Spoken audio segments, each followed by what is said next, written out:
இன்டாலரன்ஸோட level வந்து ரொம்ப அதிகமாக குறிப்பாக பவரில் இருக்கவங்களோட இன்டாலரன்ஸ் ஒரு ஒரு எதிர்கருத்து கூட இல்லை, மாற்று கருத்துக்கு அவங்களால அன்ஏபிள் டு டாலரேட். இது இதனுடைய எக்ஸ்டென்ஷன் நிறைய தொடர்ந்து வந்துகிட்டே இருக்கு. ஒன்று அவங்க சொல்றது கேட்கணும், இல்லைன்னா அவங்க சொல்றது கேட்கணும். இதை தவிர அவங்க எந்த ஆப்ஷன்ஸுமே கொடுக்க மாட்டாங்க. இப்படி ஒரு நிலை இருக்கு. அண்ட் இது தனி மனித உரிமைக்கு எதிராக என்னோட எக்ஸ்பிரஷனே எனக்கு இல்லாம பண்றாங்க.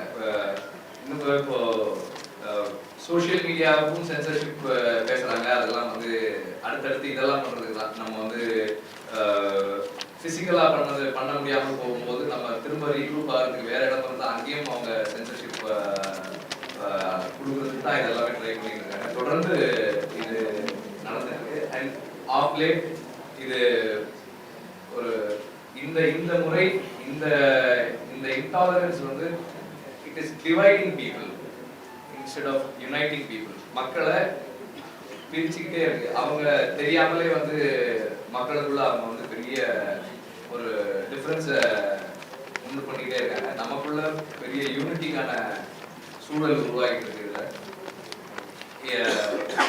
இதுக்கு அவங்களுடைய இந்த இன்டாலரன்ஸ்க்கு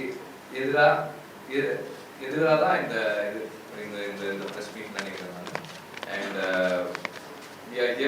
எங்களுடைய சாலிடாரிட்டியை எக்ஸ்பிரஸ் பண்ணுறதுக்காக தான் இங்கே வந்திருக்கோம்.